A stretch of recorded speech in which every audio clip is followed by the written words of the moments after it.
S ನಿಮಗೆಲ್ಲರಿಗೂ ಕೂಡ ಗೊತ್ತಿದೆ ರಾಧಿಕಾ ಕುಮಾರಸ್ವಾಮಿ ಮತ್ತು ಯುವರಾಜ್ ಅವರ ಪ್ರಕರಣಕ್ಕೆ ಸಂಬಂಧಪಟ್ಟಂತೆ ಏನೆಲ್ಲ ಡೆವಲಪ್ಮೆಂಟ್ಸ್ಗಳು ಆಗಿದೆ ಅಂತ. ಇಲ್ಲಿ ಮೇನ್ಲಿ ಕೋಟಿಯ ವಿಚಾರ ಇಲ್ಲಿ ಪ್ರಮುಖವಾಗಿ ಗೊತ್ತಾಗ್ತಾ ಇರುವಂತದ್ದು. ರಾಧಿಕಾ ಕುಮಾರಸ್ವಾಮಿಗೆ ಈಗ ಕೋಟಿ ಕಂಟಕ ಎದುರಾಗಿದೆ. ರಾಧಿಕಾ ಹೇಳಿದ್ದೆಷ್ಟು, ಯುವರಾಜ ಕೊಟ್ಟಿದ್ದೆಷ್ಟು ಅನ್ನುವಂತ ಪ್ರಶ್ನೆಗೆ ಉತ್ತರ ಈಗ ಸಿಗ್ತಾ ಇದೆ. ನ್ಯೂಸ್ 18ನಲ್ಲಿ ಕೋಟಿ ರಹಸ್ಯದ ಇನ್ಸೈಡ್ ಸ್ಟೋರಿಯನ್ನ ನಿಮ್ಮ ಮುಂದೆ ಇಡ್ತಾ ಇದ್ವಿ. ಯುವರಾಜ್ ಮತ್ತು ರಾಧಿಕಾ ನಂಟಿನ ವಿಚಾರಕ್ಕೆ ಸಂಬಂಧಪಟ್ಟಂತೆ ರಾಧಿಕಾ ಕುಮಾರಸ್ವಾಮಿ ಅವರ ಪ್ರೆಸ್ ಮೀಟ್ ಮಾಡಿದ್ರು. ಆ ಪ್ರೆಸ್ ಮೀಟ್ ಮಾಡಿದಂತ ಸಂದರ್ಭದಲ್ಲಿ ಹೇಳಿದ್ದ ಒಂದು ಲೆಕ್ಕ, ಯುವರಾಜ್ನಿಂದ ಸಿನಿಮಾ ವ್ಯವಹಾರಕ್ಕೆ ಹಣವನ್ನ ಪಡೆದಿದ್ರ ಅನ್ನುವಂತ ಪ್ರಶ್ನೆ ಇರುವಂತದ್ದು. ಈ ಕ್ಷಣದವರೆಗೂ ಅದಕ್ಕೆ ಉತ್ತರ ಸಿಗ್ಬೇಕಾಗಿದೆ. ಪಡೆದಿದ್ದು ಕೇವಲ 75 ಲಕ್ಷ ಅಂತ ಹೇಳಿದ್ರು ರಾಧಿಕಾ ಕುಮಾರಸ್ವಾಮಿ ಅವರು. ಆದ್ರೆ ವಿಚಾರಣೆಯ ಸಂದರ್ಭದಲ್ಲಿ ಯುವರಾಜ ಹೇಳಿದ್ದೇ ಬೇರೆ ಲೆಕ್ಕ.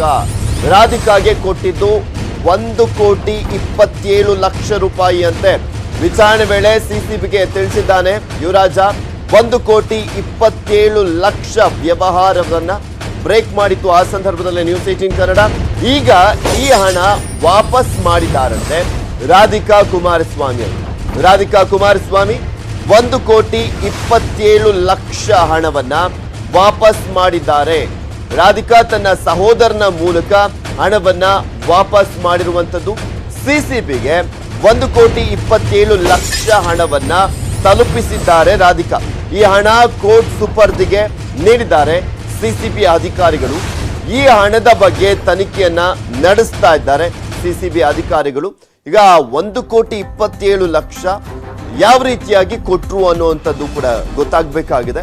ಎಲ್ಲರಿಗೂ ಕೂಡ ಗೊತ್ತಿದೆ, ಈ ಒಂದು ಯುವರಾಜನ ಪ್ರಕರಣಕ್ಕೆ ಸಂಬಂಧಪಟ್ಟಂತೆ ಬಗೆದಷ್ಟು ಆಳಕ್ಕೆ ಇಳಿತಾ ಇದೆ. ಮತ್ತು ಒಂದ್ ಕಡೆ ದೊಡ್ಡವರೆಲ್ಲರೂ ಕೂಡ ಸಿಕ್ಕಾಕೊಳ್ತಾ ಇರುವಂತದ್ದು. ಅದರಲ್ಲಿ ಪ್ರಮುಖವಾಗಿ ಕೆಲವರ ಮಾಹಿತಿ ಮಾತ್ರ ಹೊರಗಡೆ ಬರ್ತಾ ಇದೆ. ಅದರಲ್ಲೂ ಯುವರಾಜ ಯಾವ್ಯಾವ ರೀತಿಯಾಗಿ ಯಾಮಾರಿಸಿದ್ದ ಅನ್ನೋದು ನಿಮ್ಗೆಲ್ಲರಿಗೂ ಕೂಡ ಗೊತ್ತಿದೆ. ಯಾಕೆಂದ್ರೆ ದಿನಕ್ಕೊಂದರಂತೆ ಒಂದೊಂದು ರೀತಿಯಾದಂತಹ ಸುದ್ದಿಗಳು ಹೊರ ಬರ್ತಾನೆ ಇರುತ್ತೆ. ಈ ಒಂದು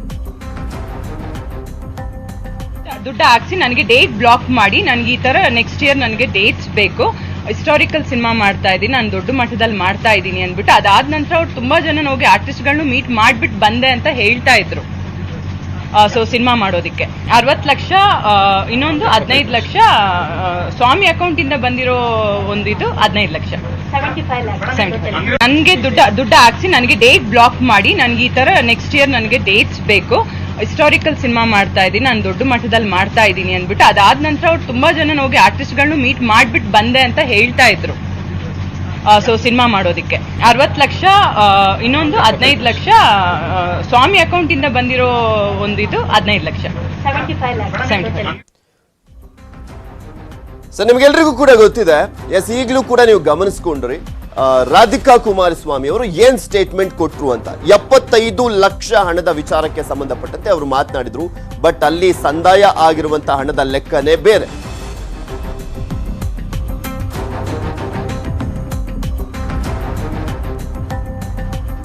ಇನ್ನು ಈ ಕುರಿತಂತೆ ಹೆಚ್ಚಿನ ಡೀಟೇಲ್ಸ್ ಅನ್ನ ನೀಡ್ತಾರೆ ನಮ್ಮ ಪ್ರತಿನಿಧಿ ಮುನಿರಾಜು ದೂರವಾಣಿ ಸಂಪರ್ಕದಲ್ಲಿದ್ದಾರೆ.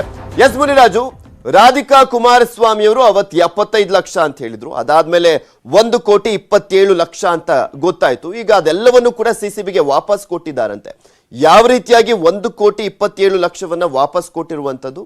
ಸೊ ಈಗ ಅದ್ರ ಬಗ್ಗೆ ಹೆಚ್ಚಿನ ಅಪ್ಡೇಟ್ಸ್, ಅಂದ್ರೆ ಯಾವ ವ್ಯವಹಾರಕ್ಕೋಸ್ಕರ ಈ ಒಂದು ಹಣವನ್ನ ಇಸ್ಕೊಂಡಿದ್ರು, ಅದ್ರ ಬಗ್ಗೆ ಏನ್ ಅಪ್ಡೇಟ್ಸ್ ಲಭ್ಯವಾಗ್ತಾ ಇದೆ? ಪೃಥ್ವಿ, ಏನು ಸಿನಿಮಾ ನಿರ್ಮಾಣ ಮಾಡೋ ಒಂದು ಹೆಸರಲ್ಲಿ ಏನು ಯುವರಾಜ್ ಇಂದ ಸುಮಾರು 1.27 ಕೋಟಿ ಹಣವನ್ನ ಪಡ್ಕೊಂಡಿದ್ದಾರೆ ಅಂತ ಹೇಳಿ ಈಗ ರಾಧಿಕಾ ಬಳಿ ಸಿಸಿಬಿ ಪೊಲೀಸರು ಅಷ್ಟು ಹಣವನ್ನ ವಸೂಲಿ ಮಾಡಿದ್ದಾರೆ. ಅದನ್ನ ಕೋರ್ಟ್ಗೂ ಸಹ ಕೋರ್ಟ್ ಸುಪರ್ದಿಗೂ ಸಹ ಅವರು ಹ್ಯಾಂಡ್ ಓವರ್ ಮಾಡಿರುವಂತದ್ದು. ಯಾಕಂದ್ರೆ ಈಗಾಗಲೇ ಆರೋಪಿ ಯುವರಾಜ್ ವಿಚಾರಣೆ ವೇಳೆ ತಾನು ಇಷ್ಟು ಹಣ ಸುಮಾರು 1.27 ಕೋಟಿ ಹಣ ಕೊಟ್ಟಿರೋದಾಗಿ ಒಂದು ಸ್ಟೇಟ್ಮೆಂಟ್ ಅನ್ನು ಕೊಡ್ತಾನೆ. ಆ ಒಂದು ಆಧಾರದ ಮೇಲೆ ಪೊಲೀಸರು ತನಿಖೆಯನ್ನ ಮಾಡಿದಾಗ ನಂತರ ರಾಗಿಣಿಯನ್ನು ಸಹ ನಂತರ ರಾಧಿಕಾ ಅವರನ್ನು ಸಹ ವಿಚಾರಣೆಗೆ ಒಳಪಡಿಸಿದ್ರು. ಈ ವೇಳೆ ಸುಮಾರು 75 ಲಕ್ಷ ಹಣ ಪಡೆದಿರೋ ಬಗ್ಗೆ ಒಂದು ಪ್ರೆಸ್ ಮೀಟ್ ಅಲ್ಲಿ ಒಂದು ಉಲ್ಲೇಖವನ್ನು ಮಾಡ್ತಾರೆ. ಆದ್ರೆ ತನಿಖೆ ಹೋಗ್ತಾ ಇದ್ದಂತೆ ಅದರಲ್ಲಿ ಇನ್ನೂ ಸಾಕಷ್ಟು ಒಂದು ಅಂಶಗಳು ಬೆಳಕಿಗೆ ಬರುತ್ತೆ. ಏನು ರವಿ ಎಂಬಾತನಿಂದ, ಮೈಸೂರು ಮೂಲದ ರವಿ ಎಂಬಾತನಿಂದ ಸುಮಾರು 60 ಲಕ್ಷ ಹಣವನ್ನು ಅಕೌಂಟ್ ನಿಂದ ಟ್ರಾನ್ಸ್ಫರ್ ಆಗಿರುವಂತದ್ದು ಸಹ ಪತ್ತೆ ಆಗುತ್ತೆ.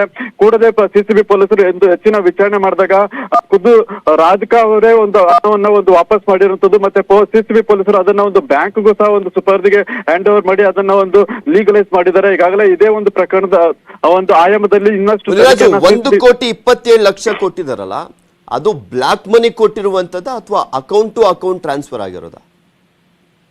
ಪೃಥ್ವಿ, ಅದರಲ್ಲಿ ಸುಮಾರು ರವಿ ಎಂಬುವರಿಂದ ಸುಮಾರು 60 ಲಕ್ಷ ಅಕೌಂಟ್ ಇಂದ ಟ್ರಾನ್ಸ್ಫರ್ ಆಗಿದ್ರೆ ಉಳಿದ ಹಣ ಒಂದು ನೇರವಾಗಿ ನಗದು ರೂಪದಲ್ಲಿ ಹೋಗಿರುವಂತದ್ದು ಅಂತ ಹೇಳಿ ಈಗಾಗಲೇ ತನಿಖೆಯಿಂದ ಗೊತ್ತಾಗಿದೆ. ಆದ್ರಿಂದ ಅದನ್ನ ಸಹ ಈಗಾಗಲೇ ಪೊಲೀಸರು ಒಂದು ಯಾವ ರೀತಿ ಇಷ್ಟು ದೊಡ್ಡ ಪ್ರಮಾಣದ ಹಣ ಟ್ರಾನ್ಸಾಕ್ಷನ್ ಆಗಿದೆ ಮತ್ತೆ ಯಾವ ಉದ್ದೇಶಕ್ಕಾಗಿ ಇದನ್ನ ಹ್ಯಾಂಡ್ ಓವರ್ ಮಾಡಿದಾರೆ ಅಂತ ಹೇಳಿ ಸಹ ಒಂದು ತನಿಖೆಯನ್ನ ಮಾಡ್ತಿರೋದು. ಹೆಚ್ಚಿನ ಡೀಟೇಲ್ಸ್ ಪಡ್ಕೊಳ್ತೀನಿ ಮುನಿರಾಜು. ಎಸ್, ನಮ್ ಜೊತೆ ಈಗ ಹಿರಿಯ ವಕೀಲರಾಗಿರುವಂತಹ ಶಂಕರಪ್ಪನವರು ದೂರವಾಣಿ ಸಂಪರ್ಕದಲ್ಲಿ ಜಾಯ್ನ್ ಆಗ್ತಾ ಇದ್ದಾರೆ. Good morning sir. Very good morning sir. ಈಗ ರಾಧಿಕಾ ಕುಮಾರಸ್ವಾಮಿ ಅವರ ಪ್ರಕರಣಕ್ಕೆ ಸಂಬಂಧಪಟ್ಟಂತೆ ಅವ್ರು ಫಸ್ಟ್ 75 ಲಕ್ಷ ಅಂತ ಹೇಳಿದ್ರು, ಈಗ 1,27 ಲಕ್ಷ ಅಂತಾನೂ ಕೂಡ ಗೊತ್ತಾಯ್ತು. ಅದನ್ನ ಕಂಪ್ಲೀಟ್ ಆಗಿ ಸಿಸಿಬಿಗೆ ವಾಪಸ್ ಮಾಡಿದ್ದಾರೆ. ಈಗ ಯುವರಾಜ ಅಷ್ಟು ಕೊಟ್ಟಿದ್ದ, ಸೊ ಆ ಹಣವನ್ನ ರಾಧಿಕಾ ಕುಮಾರಸ್ವಾಮಿ ಅವರು ವಾಪಸ್ ಮಾಡಿದ್ದಾರೆ. ಈ ಪ್ರಕರಣ ಅಲ್ಲಿಗೆ ನಿಲ್ಲುತ್ತಾ ಅಥವಾ ಇವ್ರು ಯಾಕೆ ಇಸ್ಕೊಂಡಿದ್ರು, ಯಾವ ಕಾರಣಕ್ಕೋಸ್ಕರ ಬಳಕೆ ಮಾಡಿದ್ರು, ಇಷ್ಟು ದೊಡ್ಡ ಪ್ರಮಾಣದಲ್ಲಿ ಅಕೌಂಟ್ ಟು ಅಕೌಂಟ್ ಯಾವುದೇ ದಾಖಲೆ ಕೊಡದಲ್ಲೇ ಹೇಗೆ ಟ್ರಾನ್ಸ್ಫರ್ ಆಯ್ತು, ಇದೆಲ್ಲದ್ರ ಬಗ್ಗೆನೂ ಕೂಡ ತನಿಖೆ ನಡೆಯುತ್ತಾ? ಇಲ್ಲಿ ನೋಡಿ, ನಾನು ಈ ಹಿಂದೆ ಮಾತಾಡ್ತಾನೆ ನಿಮ್ ಜೊತೆ ನಿಮ್ಮ ಟಿವಿಗೆ ಮಾತಾಡ್ತಾನೆ ಒಂದು ಮಾತನ್ನ ಹೇಳಿದ್ದೆ. Yes sir.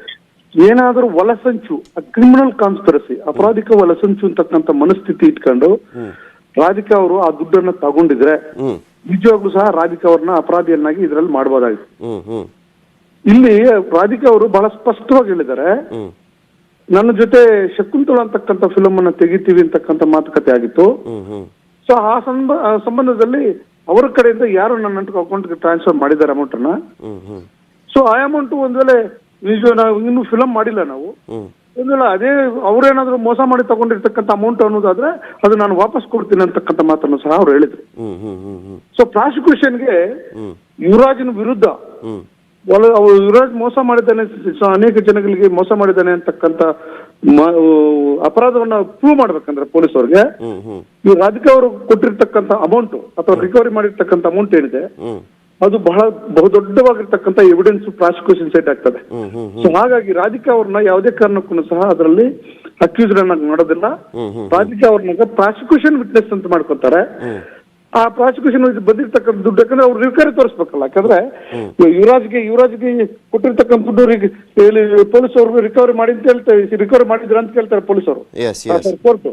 ಕೋರ್ಟ್ ರಿಕವರಿ ಮಾಡಿದ್ರೆ ಅಂತ ಪೊಲೀಸ್ ಅವರು ಕೇಳಿದಾಗ ರಿಕವರಿ ಇಲ್ಲ ಅಂತ ಹೇಳಿದಾಗ ಅವಾಗ ಏನಾಗ್ತದೆ? ಹಾಗಾಗಿ ಇವರಿಂದ ನನ್ನ ಪ್ರಕಾರವಾಗಿ ಈ ಕೇಸಲ್ಲಿ ತನಿಖೆ ಮಾಡೋದಕ್ಕಿಂತ ಮುಂಚೆವಾಗಿ ನೀವು ದುಡ್ಡು ಕೊಟ್ಬಿಟ್ರೆ ನಮ್ಗೆ ಅನುಕೂಲ ಆಗುತ್ತೆ ಅಂತ ಪೊಲೀಸರು ಕೇಳ್ಕೊಂಡೆ ದುಡ್ಡು ತಗೊಂಡಿದ್ದಾರೆ ಅಂತಕ್ಕಂಥದ್ದು ನನ್ನ ಅಭಿಪ್ರಾಯ.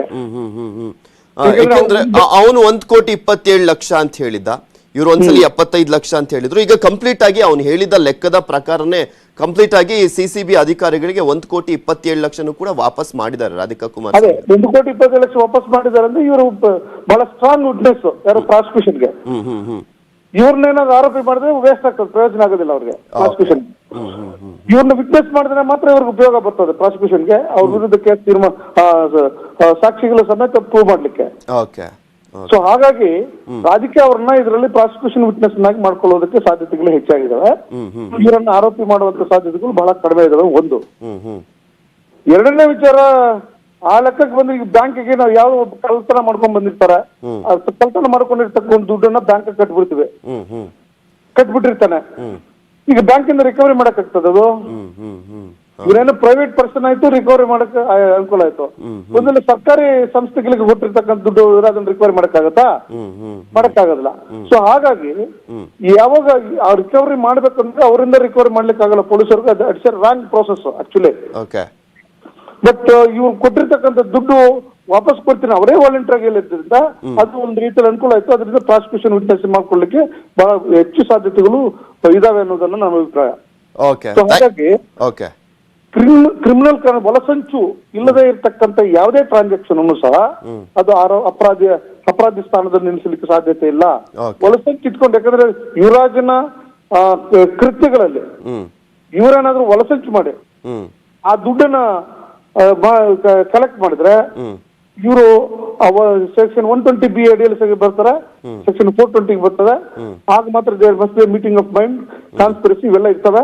ಆವಾಗ ಮಾತ್ರ ನಾವು ಮಾಡ್ಲಿಕ್ಕೆ ಸಾಧ್ಯತೆ ಆಗಿದೆ. ಅದಾದ್ರೂ ಸಹ ಈ ರಾಧಿಕಾ ವಿಚಾರದಲ್ಲಿ ಬರೋದಿಲ್ಲ.